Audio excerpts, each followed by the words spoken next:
সন্ধ্যার সোনালি আলোয় সমুদ্রটা ছিল শান্ত আর নিশ্চুপ। ছোট্ট ট্রলারটা ধীরে ধীরে ফিরছিল ঘাটের পথে।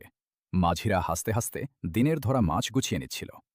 সবকিছুই যেন স্বাভাবিক, নিরাপদ। কিন্তু হঠাৎই বুড়ো মাঝির চোখ থেমে গেল দূরের আকাশে। সেখানে জমছে ভারী কালো মেঘ। নীরবে এগিয়ে আসছে অশুভ ছায়া। মুহূর্তেই বদলে গেল আকাশের রং। তারপরই শুরু হলো প্রকৃতির নির্মম তাণ্ডব। আকাশ ছিঁড়ে বজ্রপাত নেমে এলো।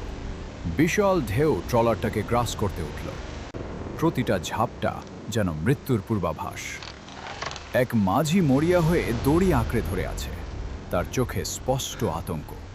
প্রকৃতির সঙ্গে এই লড়াই অসম্ভব। হঠাৎ এক দৈত্যাকার ঢেউ ট্রলারটাকে প্রায় আকাশে তুলে দিল। কাঠ ফেটে যেতে লাগলো। লোহার বোল্ট একে একে খুলে পড়ল। নিচের ডেক ভরে উঠতে লাগলো বরফ ঠান্ডা জলে। কিন্তু ঝড়েই ছিল না সবচেয়ে বড় বিপদ। হঠাৎই সমুদ্রের বুক ফুলে উঠল। নিচ থেকে যেন অদৃশ্য কোনো শক্তি ঠেলে তুলছে জলরাশি। এক মুহূর্তেই বিস্ফোরণের মতো ছিটকে উঠল ঢেউ। আর তারপর সমুদ্র চিরে উঠে এলো এক দৈত্যাকার তিমি। বজ্রপাতের আলোয় তার বিশাল দেহ আর জ্বলন্ত চোখ স্পষ্ট হয়ে উঠল। মাঝিরা স্থির হয়ে গেল। চোখের সামনে দাঁড়িয়ে আছে এমন কিছু যা তারা কোনোদিন কল্পনাও করেনি। পরের মুহূর্তেই তিমিটা সজোরে আছড়ে পড়ল ট্রলারের গায়ে। কাঠ ভেঙে উড়ে গেল বাতাসে। ডেক ছিঁড়ে আলাদা হয়ে গেল অংশে অংশে।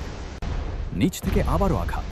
গভীর অন্ধকারে তার বিশাল শরীর ট্রলারটাকে চূর্ণ করে দিল। চারদিকে শুধু চিৎকার, বজ্রপাত আর উত্তাল ঢেউ। আর শেষমেশ তিমিটার বিশাল মুখ খুলে গেল।